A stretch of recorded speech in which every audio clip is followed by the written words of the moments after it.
வீரா சீரியல்ல நாளைக்கு என்ன நடக்க போகுதுன்னு பார்க்கலாம். வாங்க வீடியோக்குள்ள போலாம். விக்னேஷ் ராகவனுக்கு ஃபோன் பண்றாங்க. அவங்க எடுக்காதனால கண்மணியோட ஃபோனுக்கு கூப்பிட்டுறாங்க. கண்மணியோட ஃபோனை ராகவன் தான் அட்டன் பண்றாங்க. என்னது கண்மணி வரைக்கும் கூப்பிட ஆரம்பிச்சிட்டானே, சரி இவனை நேரா போய் பார்த்துக்கலாம் அப்படின்னு சொல்லிட்டு ராகவன் பதறிக்கையோடு வெளியில ஓடி வராங்க. ஓடி வரும்போது ஒரு இரும்பு பொம்மையை தள்ளி விட்டுட்டு வந்துடுறாங்க. மாடியில அவசரமா இறங்கி ஓடி வராங்க. அப்ப என்னடா சத்தம் அப்படின்னு வீராவும் மாறனும் டக்குன்னு எழுந்திரிச்சு உட்கார்றாங்க. ஏதோ சத்தம் கேட்டதில்ல அப்படின்னு எழுந்திரிச்சு உட்கார்றாங்க. ஓ, நீ இன்னும் தூங்காம தான் இருக்கியா? அடி கள்ளி, சரி இரு உன்னை அப்புறம் வந்து கவனிச்சுக்கிறேங்கிறாங்க மாறன். போதும் நிறுத்து, என்னத்த தள்ளி விட்ட அப்படின்னு கேட்குறாங்க வீரா. பேசாம படடி அப்படின்னு சொல்லிட்டு மாறன் வெளியில வந்து பார்க்குறாங்க. பொம்மை விழுந்து கிடக்குது. இந்த இரும்பு பொம்மையை யார் தள்ளியிருப்பா அப்படின்னு சொல்லி அந்த பொம்மையை எடுத்து வைக்கிறாங்க மாறன். ராகவன் குடுகுடுன்னு கீழே இறங்கி ஓடி வந்து அந்த வீக்னஸை வந்து பார்க்குறாங்க. சார் என்ன சார், சார் உங்களுக்கு ஃபோன் பண்ணால் ஃபோனே எடுக்க மாட்டேங்கிறீங்க, 5 10 கொடுத்து நான் என்ன சார் பண்ணுவேன், அதனால உங்களை பார்த்து ஒரு ரொம்ப பெரிய தொகையை வாங்கிட்டு போகலான்னு வந்திருக்கேங்கிறாங்க. எது பெரிய தொகையா, எவ்வளவு அப்படின்னு கேட்குறாங்க ராகவன். ஒரு 10 லட்சம் கொடுத்தீங்கன்னா கம்முன்னு நான் ஒரு இடத்துக்கு சௌகரியமாக செலவு பண்ணிட்டு இருப்பேங்கிறாங்க. யோ, இவ்வளோ பணம் கேட்குறியே, நான் என்ன பேங்காக வச்சு நடத்திக்கிட்டு இருக்கிறேங்கிறாங்க. என்ன சார் இப்படி சொல்கிறீங்க, உங்கள் கடையே பேங்க் மாதிரி தான், நீங்கள் எவ்வளோ வேணாலும் எடுத்து கொடுக்கலாங்கிறாங்க. யோ, அதிகமாக எடுத்தனா நான் எங்கள் அப்பா கிட்ட கணக்கு சொல்லணும், உனக்கு அப்பப்போ நான் பணம் கொடுத்துட்டு இருந்தா நான் எங்கள் அப்பா கிட்ட மாட்டிக்குவேன், எங்கள் அப்பா கிட்ட நான் பதில் சொல்ல வேண்டியதாக இருக்கும், இதெல்லாம் எனக்கு தேவைதானாங்கிறாங்க ராகவன்.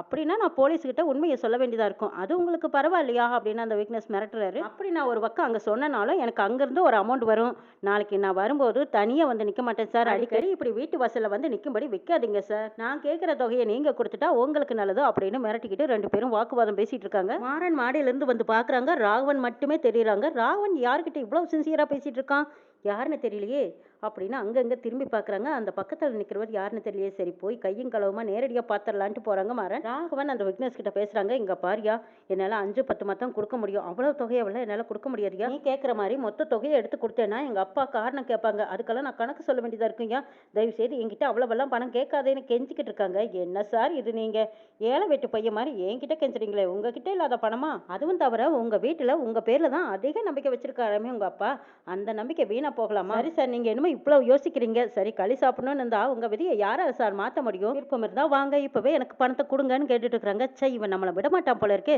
அவன் என்ன செய்யறதுனே தெரியாம உடனே போய் ஜீப் எடுத்துக்கிட்டு கிளம்பி போறான். கீழே வந்து பார்க்கும்போது ஜீப் எடுத்துட்டு போறாங்க ராகவன். இதை பார்த்துட்ட மாறன், ஐயோ இவனால சரியா கூட நைட்ல கார் ஓட்ட தெரியாது, இவன் ஏன் இவ்வளவு வேகமா போறான், சரி என்னன்னா நாமளும் போய் பின்னாடியே பார்த்துடணும் அப்படின்னு சொல்லிட்டு இப்போ மாறனும் மாடி பிடிக்கி குடுக்குடுன்னு போறாங்க. போனதும் சர்ட் எடுத்து போடுறாங்க. மாறன் கிளம்பிடுறாங்க. வீரா கேட்குறாங்க, என்னது இந்த நேரத்தில் எங்க போற, சொல்லிட்டு போங்கிறாங்க. வர ரெடி அப்படின்னு சொல்லிட்டு மாறன் வெகு வேகமா போறாங்க. மாறன் ராகவனை தேடிக்கிட்டே வராங்க. தேடிக்கிட்டு வரும்போது அங்கே ஜீப் நிற்கிறத பார்த்துட்டு நம்ம வண்டி இங்கே தான் இருக்குது, அப்போ ராகவன் இங்கே தான் இருப்பான் அப்படின்னு சொல்லி வண்டி விட்டு இறங்கி பார்க்குறாங்க.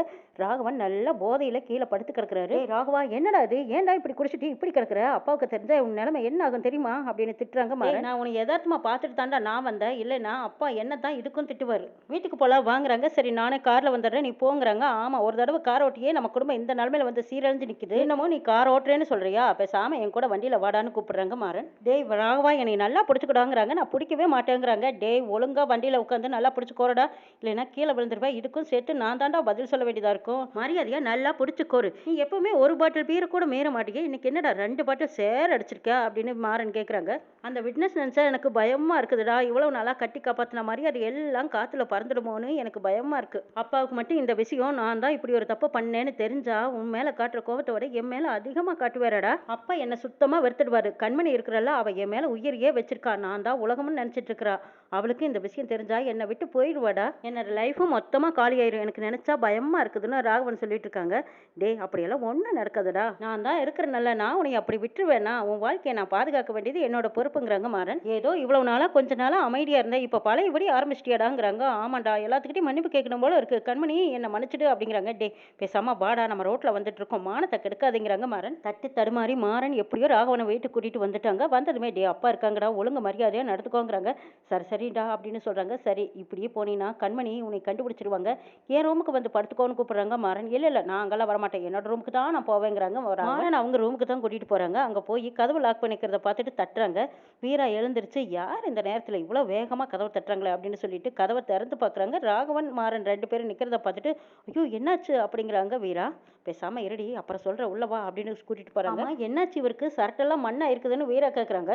ஏதோ கொஞ்சம் லைட்டாக குடிச்சிருக்காங்கிறாங்க. எது குடிச்சாரா அப்படின்னு கேட்கவும், ஆமாம் நீ தான் என்னை பற்றி கவலைப்படவே மாட்டேங்கிற, எனக்கு அடிபட்டும் கூட நீ ஏன்னு கேட்கல. என்ன மனசு வலின்னு சொல்லிட்டு அவன் குடிச்சிருக்கான். சரி நீ போய் அத்தை ரூமில் படுத்துக்கோ, நாங்கள் 2 பேரும் இங்கேயே படுத்துக்கிறோங்கிறாங்க. வீராவும் சரின்ட்டு அத்தை வள்ளியோட ரூமுக்கு போகிறாங்க. வீரா என்னாச்சு அப்படின்னு வள்ளி ஓடி வராங்க. ஒன்றும் இல்லை, ராகவன் மாமா குடிச்சிட்டு வந்திருக்காரு, அதனால அவர் எங்கள் ரூமில் படுத்திருக்காரு. கண்மணிக்கு அது தெரிய வேண்டாம்னு தான் மாறன் எங்கள் ரூமில் வச்சிருக்காரு, நான் இங்கே வந்துட்டேங்கிறாங்க. அப்படியா, குடிச்சிருக்கானா, நான் போய் பார்த்துட்டு வரட்டுமாங்கிறாங்க. அதெல்லாம் ஒன்றும் வேண்டாம், நீங்கள் இருங்க. மாறன் ராகவனை நல்லா பார்த்துக்கிறான், நீங்கள் போக வேண்டியது இல்லைன்னு சொல்லிடுறாங்க வீரா. ஆமாம் வீரா, ராகவனை மாறன் ரொம்ப நல்லா பார்த்துக்குவான், அவனுக்காக அவன் என்ன வேணாலும் செய்வான். இந்த மாறன் இருக்கானே அவன் ரொம்ப நல்லவன், பலாப்பழம் மாதிரி. பலாப்பழம் வெளியில தான் முள்ளு மாதிரி இருக்கும், ஆனால் உள்ள சொல்ல எவ்வளோ ருசியாக இருக்கும். அதே மாதிரி தான் மாறனோட மனசு. எல்லாத்தையும் பார்த்தா வேண்டாம் வெறுப்பாக பேசுவான், ஆனால் அத்தனை பேர்த்து பேர்லையும் அவ்வளோ பாசம் இருக்குது. இதுலேயும் ராகவன் பேரில் அளவில்லாத பாசம் வச்சிருக்கான். அவங்க அப்பாவுக்கு அடுத்தது ராகவன் மேலே தான் அவன் ரொம்ப நிறைய பாசம் வச்சிருக்கான். அவனை நீ நல்லா பார்த்துக்கணுங்கிறாங்க. அவங்க 2 பேரும் எப்பவும் ஒத்துமையாக இதே மாதிரி சந்தோஷமா இருக்கணும், அதுதான் என்னோட வேண்டுதலுங்கிறாங்க வள்ளிமா.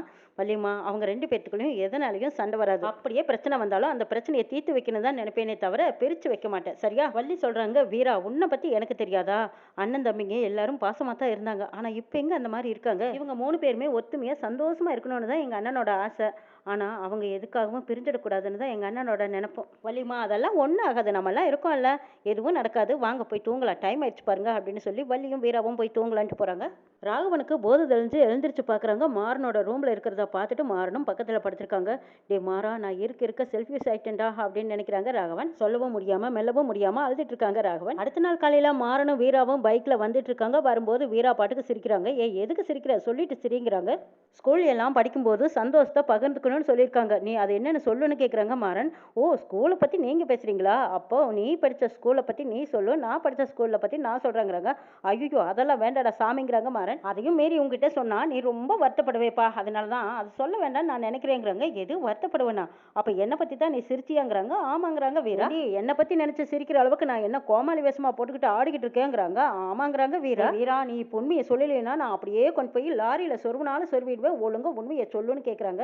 சரி சரி நீ செஞ்சாலும் செஞ்சிடுவேன், நான் சொல்லிடுறேன். இல்ல எப்பவுமே நீ தான் குடிச்சிட்டு ரோட்ல விழுந்து கிடப்பேன், நானே 2-3 தடவை உங்க வீட்டில் கொண்டு வந்து விட்டுருக்கேன். ஆனா எப்போ பார்த்தாலும் உன்னை பத்தியே உங்க அத்தையும் உங்க அண்ணன் எல்லாம் கவலைப்பட்டுட்டு இருந்தாங்க. ஆனா இன்னைக்கு பாரு, நீ இன்னைக்கு உங்க அண்ணனை பத்திரமா பாதுகாப்பா வீட்டுக்கு கூட்டிட்டு வந்துட்டு குடிக்காதுன்னு அட்வைஸ் வேற பண்ணிட்டு இருக்க. ஆனா உன்னை மட்டும் புதுசா பாக்குறவங்க பார்த்தாங்கன்னா அடடடா இவன் இவ்வளவு நல்லவனான்னு நினைப்பாங்க. வீரா நீ இப்ப என்ன சொல்ல வர, நீயே ஒரு குடிகார, நீயே அட்வைஸ் பண்றியான்னு கேட்க வரையாங்கிறாங்க. அப்படியெல்லாம் நான் சொல்லலப்பா. இங்க பாரு வீரா, நான் குடிகாரனாவே இருந்துட்டு போறேன், நல்லவேன்னு பேர் வாங்கி நான் ஒன்னும் பட்டம் வாங்கணுங்கிற அவசியம் எனக்கு கிடையாதுங்கிறாங்க மாறன். மாறன் வண்டியை ஒரு ஓரமா நிறுத்துறாங்க. வீரா இறங்கிறாங்க. என்ன மாறா கோவிச்சுக்கிட்டியா, கோவிச்சுக்கிட்டு கடைக்கு இது வராம இருந்துடாத அப்படின்னு வீரா கேட்குறாங்க. அதெல்லாம் ஒன்றும் இல்லை, எனக்கு வெளியில கொஞ்சம் சின்ன வேலை இருக்கு, அதை நான் முடிச்சுட்டு வரேன், நீ போங்கிறாங்க. ராகவன் காலையில நேரமே கடைக்கு வந்துட்டாங்க. வந்ததுக்கு அப்புறமா அந்த விக்னஸ் நைட்ல சொன்னதை நினைச்சு பாக்குறாங்க. சார் இங்க பாருங்க, அடிக்கடி உங்க வீட்டு வாசலுக்கு வந்து நிக்கிற மாதிரி பண்ணிக்காதீங்க, அப்படியே நான் வந்தாலும் தனியா வரமாட்டேன் சார், பார்த்து நடந்துக்கோங்க அப்படின்னு சொல்லி மிரட்டிட்டு போனதை நினைச்சு பார்த்தார் ராகவன். கல்லாப்பட்டியை பாக்குறாங்க. எப்படியாவது அங்கிருந்து பணம் எடுக்கணுமே, என்ன செய்யலாம் அப்படின்னு யோசிச்சுட்டு இருக்காங்க. மாறன் இதுக்கு ஒரு முற்றுப்புள்ளி வைக்கிறதுக்காகவே அந்த விட்னஸை தேடி போயிருக்காங்க. அவனையும் கையும் களவுமா பிடிச்சு என்னடா எதுக்காக மிரட்டிட்டு இருக்க அப்படின்னு சொல்லி நல்லா வெளுத்து வாங்கி கட்டுறாங்க. என்ன செய்ய போறாங்கன்னு நாளை சொல்ல பார்க்கலாம்.